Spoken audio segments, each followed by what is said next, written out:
আসসালামু আলাইকুম প্রিয় দর্শক, অন্য মঞ্চ অনুষ্ঠানে আপনাদের স্বাগত জানাচ্ছি। আমাদের সম্মানিত পররাষ্ট্রমন্ত্রী ডক্টর খলিলুর রহমান গত 5ই মে 3 দিনের সফরে চায়না গিয়েছিলেন এবং চায়না যাবার আগে তিনি সংবাদ সম্মেলন করে সাংবাদিকদের বলে গেছেন তার এই সফরের উদ্দেশ্য কি চান। এবং আমরা গণমাধ্যমের মাধ্যমে জানতে পারলাম যে এবার সেখানে কি কি আলোচনা হয়েছে। বিশেষ করে গতকাল 7ই মে তিনি খুব ব্যস্ত সময় কাটিয়েছেন। সেখানে তিনি এক চীন নীতির প্রতি বাংলাদেশের সমর্থন জানিয়েছেন। বাংলাদেশের এক চীন নীতির প্রতি সমর্থন আগের থেকে ছিল, কিন্তু তাইওয়ানকে স্বাধীন দেশ হিসেবে দেখতে চায় আমেরিকা সহ অনেক রাষ্ট্রই। তারা এক চীন নীতির সমর্থক না। চায়না আফ্রিকা, এশিয়া এবং ইউরোপকে একসাথে সংযুক্ত করবার জন্য বিল্ড অ্যান্ড রোড ইনিশিয়েটিভ অর্থাৎ তারা একটা সংযোগ সড়ক স্থাপন করছে এবং এই সংযোগ সড়কে সাউথ এশিয়া, মিয়ানমার আছে, বাংলাদেশকেও কানেক্ট করার কথা, ইন্ডিয়াকেও কানেক্ট করার কথা। এই বিল্ড অ্যান্ড রোড ইনিশিয়েটিভ নিয়েও আমেরিকা সহ বিশ্বের অনেক পরাশক্তির মাথা ব্যথা রয়েছে। এছাড়া এই যে তিস্তা নদীর জল, এটা ভাগাভাগি নিয়ে ভারতের সাথে বাংলাদেশের দীর্ঘদিনের একটা বিরোধ রয়েছে। এই সব কিছু ঠিক করে 2011 সালে ঠিক হয়েছিল তিস্তা নদীর পানি চুক্তি হবে এবং মনমোহন সিং সরকার সেভাবেই একটা ড্রাফট চুক্তিও রেডি করেছিলেন। কিন্তু তখন পশ্চিমবঙ্গের মুখ্যমন্ত্রী মিস মমতা ব্যানার্জির বিরোধিতার কারণে আলটিমেটলি সেই চুক্তিটি আর সম্পাদিত হয়নি। এবং তারপর থেকে দেখা গেছে এই যে তিস্তা নদী, এটা হিমালয় থেকে এসে সিকিম, দার্জিলিং, জলপাইগুড়ি হয়ে বাংলাদেশে ঢুকছে এবং যখন শুষ্ক মৌসুম থাকে তখন এই তিস্তা নদীর অনেক অংশে, ভারতীয় অংশে অনেকগুলো বাদ দেওয়া আছে এবং তখন তারা পানিটা আটকে দেয় এবং বাংলাদেশ তখন পানির সংকটে ভোগে, বিশেষ করে এই তিস্তা নদীর আশেপাশে জনপদ। আবার যখন বর্ষা অঞ্চলে অতিরিক্ত পানি হয় তখন আবার ওই বাঁধগুলো ছেড়ে দেয় এবং তখন তিস্তা নদী ওভারফ্লো হয় এবং আশেপাশে বন্যা হয়। তো এই জায়গা থেকে মুক্তি পাবার জন্য ভারতের সাথে যেহেতু চুক্তি হয়নি, বিকল্প হিসেবে বাংলাদেশ চীন সরকারের সাথে একটি মহাপরিকল্পনা করার প্ল্যান করেছিল এবং সেই প্ল্যান অনুযায়ী বাংলাদেশের ভেতরেই তারা তিস্তা নদীর পানি রিজার্ভারে রাখবে, তিস্তা নদী আরো খনন করে গভীরতা বাড়াবে। তো চীনের সাথে এই আলোচনাটা আবার ভারত কিন্তু ভালো চোখে দেখেনি। ভারত এটাকে বরাবরই সন্দেহের চোখে দেখেছে এবং এই যে যেটা বললাম বিল্ড অ্যান্ড রোড ইনিশিয়েটিভ, এটা নিয়েও ভারতও কিন্তু বেশ সন্দেহ করে থাকে। ডক্টর খলিল চীন সফরে গিয়ে এই বিল্ড অ্যান্ড রোড ইনিশিয়েটিভের পক্ষে বলেছে, এক চীনের কথা বলেছে, তিস্তা ব্যারেজ নিয়ে তাদের মহাপরিকল্পনা বাস্তবায়নের কথা বলেছে এবং বিএনপির যে নির্বাচনী প্রতিশ্রুতি ছিল তাতে এই তিস্তার মহাপরিকল্পনা বাস্তবায়ন করার কথাটাও ছিল। সুতরাং তাদের নির্বাচনী প্রতিশ্রুতি বাস্তবায়নের জন্য তারা চীনে গিয়ে এই নেগোসিয়েশনটা করেছে। এছাড়াও ডক্টর খলিল আরো অনেকগুলো মিটিং করেছে। কিন্তু ডক্টর খলিল যে চীনের সাথে এই যে দহরম মহরম করলেন, কারণ ভারত চায় যে তিস্তা নদীর যে জলের ব্যবস্থাপনা চুক্তির বাইরেও তারা এই প্রকল্পটা বাস্তবায়ন করতে চায় এবং তাদেরও কিন্তু একটা প্রপোজাল দেওয়া আছে। তো ভারতকে পাশ কাটিয়ে চীনকে দিয়ে যদি এই তিস্তা মহাপরিকল্পনা বাস্তবায়ন করা হয়, ভারত যেমন এটা নেবে না, তেমন এক চীন এবং বিল্ড রোড অ্যান্ড ইনিশিয়েটিভের পক্ষে বাংলাদেশের যে সমর্থন, এটা আমেরিকা ভালো চোখে নিচ্ছে না। এবং আমি একাধিকবার এর আগে বলেছি যে আমেরিকার যে বর্তমান রাষ্ট্রদূত রয়েছেন ব্রেন্ট ক্রিস্টেনসন, তিনি কিন্তু এসেছেনই এই অঞ্চলের চীনের প্রভাব কমাতে, কিন্তু বাংলাদেশ একেবারে বলা যায় যে অপ্রতিরোধ্য গতিতে চীনের দিকে ঝুঁকছে। এই অবস্থায় আমেরিকা ক্ষুব্ধ হয়ে ডক্টর খলিলকে ইমিডিয়েটলি কল করেছে, যে কারণে আজকে ডক্টর খলিলের ফেরার কথা ছিল, কিন্তু খলিল সাহেব গতকাল ফিরেছেন এবং ফিরেই তিনি ওয়াশিংটনের পথে রওনা দিয়েছেন। আমি জানি না ওয়াশিংটনে তার জন্য কি অপেক্ষা করছে। বর্তমানে পররাষ্ট্রমন্ত্রী আছেন ডক্টর খলিল, একজন পররাষ্ট্র প্রতিমন্ত্রী আছেন শামা ওয়াদ এমপি, প্রধানমন্ত্রীর একজন পররাষ্ট্র বিষয়ক উপদেষ্টা রয়েছেন হুমায়ুন কবির। এরা কি পররাষ্ট্র মন্ত্রণালয় চালাবার জন্য যথেষ্ট নয়? কারণ শুনছি যে এখন প্রধানমন্ত্রীর একজন পররাষ্ট্র বিষয়ক বিশেষ সহকারীকেও নিয়োগ দেওয়া হবে। সরকারি প্রজ্ঞাপন এখনো জারি করা হয়নি, তবে সিদ্ধান্তটা নেওয়া হয়েছে। এবং খুবই অবাক করা ব্যাপার হলো, যাকে প্রধানমন্ত্রী পররাষ্ট্র বিষয়ক বিশেষ সহকারী করছেন, তিনি আওয়ামী লীগ সরকারের আমলে একটি সাংবিধানিক পদের দায়িত্ব পালন করেছেন। অর্থাৎ এ আর একটা লুঙ্গি কেস। আওয়ামী লীগ আমলে গুরুত্বপূর্ণ সাংবিধানিক দায়িত্ব পালন করেছে, কিন্তু আসলে সে ছিল এই বিএনপি জামাতের লোক, এবং সেই পুরস্কারটি তাকে এখন দেওয়া হচ্ছে। আমি সঙ্গত কারণে, যেহেতু সরকারি প্রজ্ঞাপন জারি করা হয়নি, সেহেতু আমি তার নাম বলছি না, তার ছবি দেখছি না, কিন্তু আমার কাছে এই দুটো তথ্যই আছে। এই অবস্থায় এখন আমি ডক্টর খলিল যখন যায়, তখন একজন কূটনৈতিক বিশ্লেষক আমার সাথে বাজি ধরতে চেয়েছিল। তিনি বলেছিল যে দেখেন, ভারতের সাথে সম্পর্কটা কিন্তু এখন আর উষ্ণ নেই। ডক্টর খলিলের এর আগে ভারত সফর ব্যর্থ হয়েছে, এবং এ মাসে যে ভারত যাওয়ার কথা ছিল এই 10 তারিখের দিকে, তিনি সেটা যাচ্ছেন না। এবং তিনি যে চীনে যাচ্ছেন, অনেক কিছু বলে গেছেন, অনেক আশা নিয়ে গেছেন, কিন্তু তার এই চীন সফরও ব্যর্থ হতে বাধ্য। এবং তিনি আমার সাথে বাজি ধরতে চেয়েছিলেন, কিন্তু আমি আর বাজির দিকে যাইনি। কিন্তু এখন যেটা দেখলাম, তাতে মনে হচ্ছে যে ডক্টর খলিলের চীন সফরটা আমাদের বাংলাদেশের প্রচার মাধ্যমে যেভাবে আসুক না কেন, সেটি খুব একটি ফলপ্রসূ হবে বলে মনে হয় না। যেহেতু চীনের সাথে বাংলাদেশের সম্পর্কের উপরে ভারত এবং আমেরিকার দুটো পরাশক্তিরই নজর আছে, সুতরাং এটা বাংলাদেশের জন্য খুব ডিফিকাল্ট হবে কিনা, বা তারেক রহমানের সরকার এটা কিভাবে ম্যানেজ করবেন, সেটা আমাদের দেখতে হবে। তার জন্য আমাদের অপেক্ষা করতে হবে। এটি নিয়ে এক এক বিশ্লেষকের এক এক মতামত। প্রিয় বন্ধুরা, আজ এ পর্যন্তই। এই মুহূর্তে আপনাদের সামনে কথা বলতে চাই পশ্চিমবঙ্গের মসনদে বিজেপি, শেখ হাসিনার অভিনন্দন বনাম বিএনপির উদ্বেগ, নেপথ্যের রাজনীতির আসল রহস্য।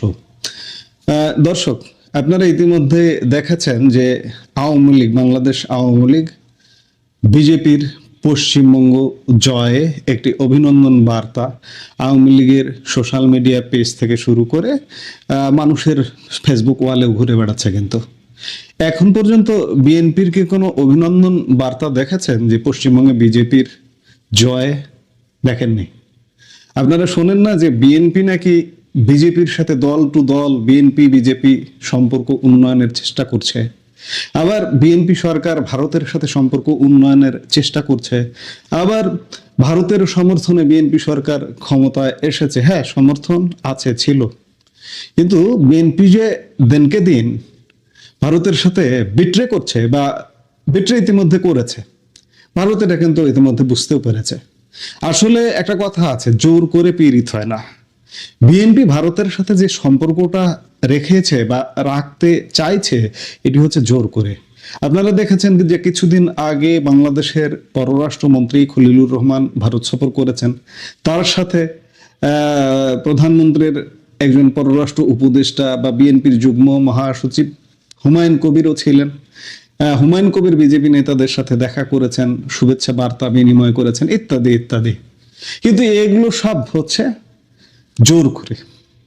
এই জোর করে যে সম্পর্ক হয় না, সাম্প্রতিক সময়ে পশ্চিমবঙ্গ জয়ে সেটি আরেকবার প্রকাশিত হলো, যার কারণে সার্বিকভাবে পরিস্থিতি ভারতের সাথে আসলে বিএনপির যাবে না, বিএনপির সম্পর্ক হবে না, কিছুতেই সম্পর্ক হবে না। এমনকি আমি আগাম একটি ভবিষ্যৎবাণী করে রাখছি যে বিএনপির সাথে ভারতের সম্পর্ক, বিএনপি যদি কন্টিনিউ করে আরো কিছুদিন, কয়েক মাস, আমি বছর বলবো না, বছর সেটা তো বহু পরের ব্যাপার, কয়েক মাস যদি কন্টিনিউ করে, আগামী কয়েক মাসের মধ্যে ভারতের সাথে বিএনপির যে সম্পর্ক বা বিএনপি সরকারের যে সম্পর্কটা হবে, সেটি ইউনূস সরকারের চাইতেও খারাপ হবে। এর প্রধানতম কারণ, পশ্চিমবঙ্গে বিজেপি সরকার। পশ্চিমবঙ্গের মুখ্যমন্ত্রী ইতিমধ্যে ঘোষিত হয়ে গেছে, শুভেন্দু অধিকারী মুখ্যমন্ত্রী হয়ে গেছেন, ঘোষণা হয়ে গেছে আগামীকাল জাস্ট তিনি শপথ নেবেন, তার পরিষদ শপথ নেবে। সেই জায়গা থেকে বিএনপি যে আচরণ করছে ভারতের সাথে সম্পর্ক নিয়ে, তাতে বিএনপি দল তো দূর কি বাত, বিএনপি সরকারের সাথেও সম্পর্ক আসলে হবে না। বিএনপি আসলে ভারতকে ফিল করে না। বিএনপি ভারতকে আমরা ফিল করি। আমরা কেন ফিল করি? আমরা স্বাধীনতা মুক্তিযুদ্ধ থেকেই ভারতকে ফিল করি, বাংলাদেশকে ফিল করি, মুক্তিযুদ্ধের মহানায়ক বঙ্গবন্ধুকে ফিল করি। বিএনপি কি একটু করে? মুক্তিযুদ্ধের মহানায়ক বঙ্গবন্ধু শেখ মুজিবুর রহমান, এই জাতির মহানায়ক, এই জাতির স্রষ্টা বঙ্গবন্ধু শেখ মুজিবুর রহমানকে বিএনপি ফিল করে না। বাংলাদেশকে কতটা ফিল করে সে ব্যাপারে প্রশ্ন আছে। ভারতের অকৃত্রিম সহযোগিতাকে বিএনপি কতটুকু ফিল করে সে ব্যাপারে প্রশ্ন রয়ে গেছে, যার কারণে প্রশ্ন থেকেই যায়। এজন্য ভারতের জনগণও কিন্তু সত্যিকার অর্থে, আপনি যতই কথা বলুন, আমি গত এই যে পরিবর্তিত পরিস্থিতিতে অসংখ্যবার বলেছি যে ভারতের জনগণ আওয়ামী লীগ করে, ভারতের সরকার আওয়ামী লীগ করে, ভারতের সব রাজনৈতিক দল আওয়ামী লীগ করে, বিএনপি কিন্তু কেউ করে না। আজকে আপনি একটা নিরপেক্ষ জরিপ করে দেখেন যে ভারতের জনগণের মধ্যে ম্যাক্সিমাম আওয়ামী লীগকে সমর্থন করবে। আর এই প্রেক্ষাপটে প্রতিবেশী দেশ ভারতের পশ্চিমবঙ্গ রাজ্যের রাজনৈতিক সমীকরণ এক নাটকীয় মোড় নিয়েছে। পশ্চিমবঙ্গে বিজেপির বিপুল জয়ে ওপার বাংলায় যেমন বইছে আনন্দের জোয়ার, তেমনি এপার বাংলার রাজনীতিতে শুরু হয়েছে নতুন মেরুকরণ। কেন বাংলাদেশের সাবেক প্রধানমন্ত্রী শেখ হাসিনা বিজেপি নেতাদের অভিনন্দন জানালেন, আর কেনই বা বিএনপি ও অন্যান্য দলগুলো এই জয় নিয়ে উদ্বেগের মধ্যে রয়েছে?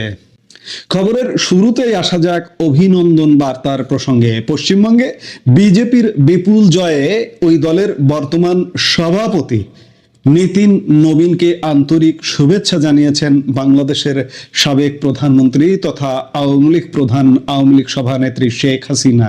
সূত্র বলছে গতকাল বৃহস্পতিবার রাতে তিনি ব্যক্তিগতভাবে নীতিন নবীনকে টেলিফোনে অভিনন্দন জানান।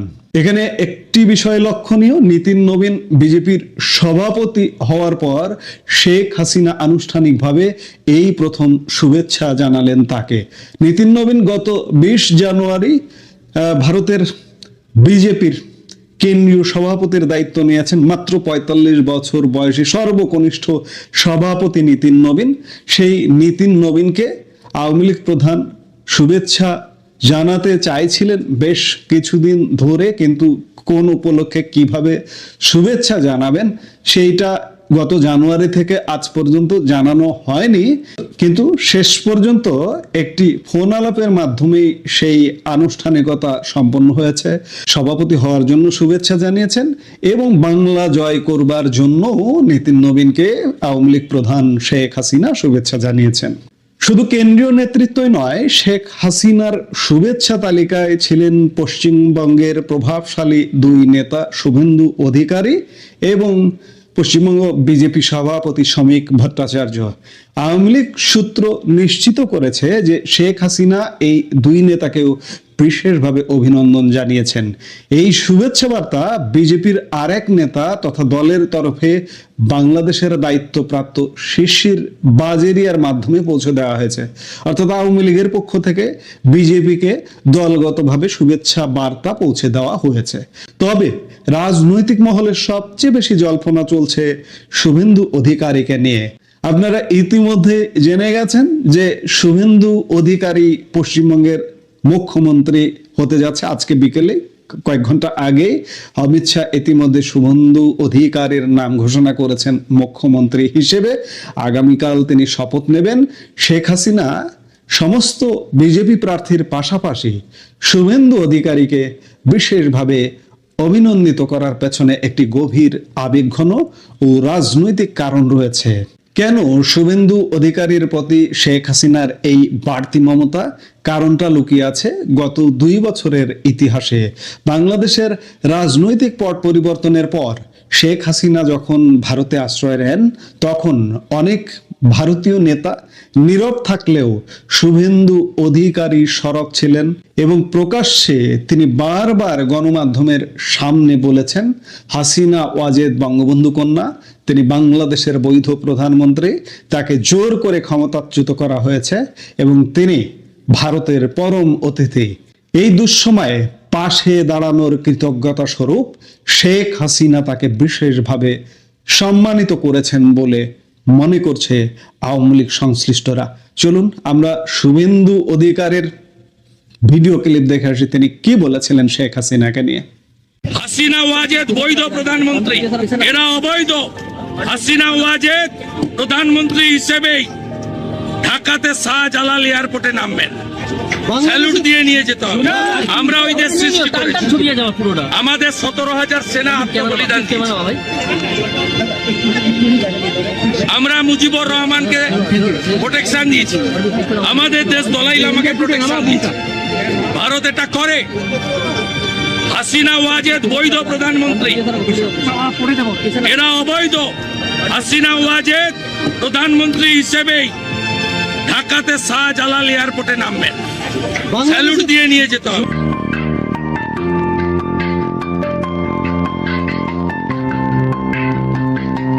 দর্শক দেখলেন শুভেন্দু অধিকারী কি বলেছেন।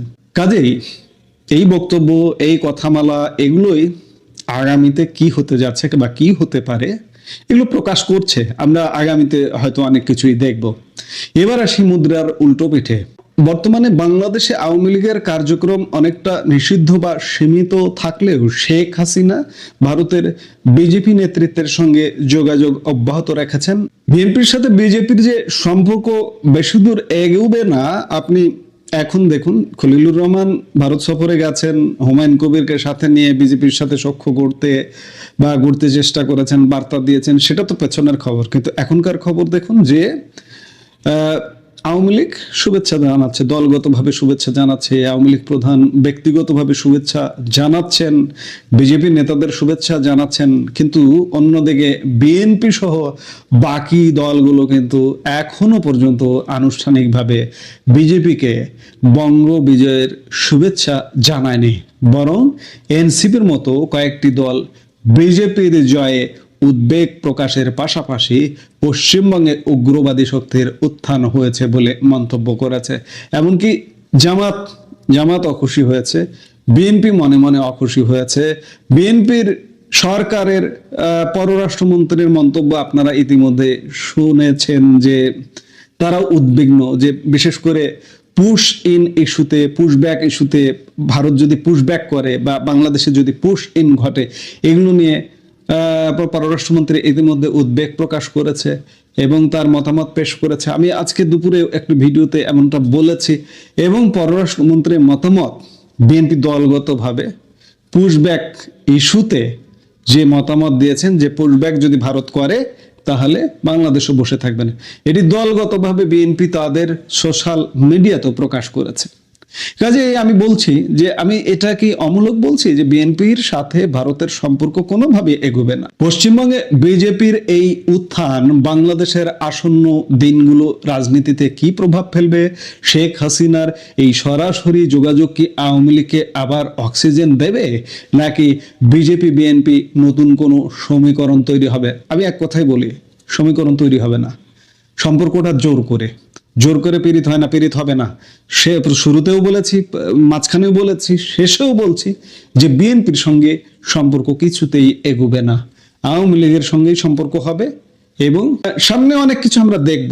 আমরা আওয়ামী লীগের জন্য অনেক ইতিবাচক অনেক কিছু দেখব। এই ফোন মানে শেখ হাসিনার আতাত বলুন আর যেভাবেই বলুন, শেখ হাসিনা তো ভারতেই আছেন, তিনি তো সবসময় যোগাযোগ করতেই পারছেন, যোগাযোগ রক্ষা করছেনই। কাজেই আওয়ামী লীগের পেছনে ভারত, বিএনপির পেছনে ভারত নেই। বিএনপি ইতিমধ্যে বহু নৌকায় পা দেওয়া শুরু করেছে। চীন, পাকিস্তান, মার্কিন যুক্তরাষ্ট্র থেকে বিভিন্ন ঘাটে ঘাটে পা দেওয়া শুরু করেছে। এই বিভিন্ন ঘাটে ঘাটে পা দিতে দিতে কোথায় পা ফসকে পড়ে অতল তলে হারিয়ে যাবে সে অবস্থা হবে। এখন দেখার বিষয় যে সামনে কি ঘটছে আমরা নিশ্চয়ই দেখব। এই মুহূর্তের ভিডিও থেকে বিদায় নিতে চাইছি। সবাই ভালো থাকুন, সুস্থ থাকুন।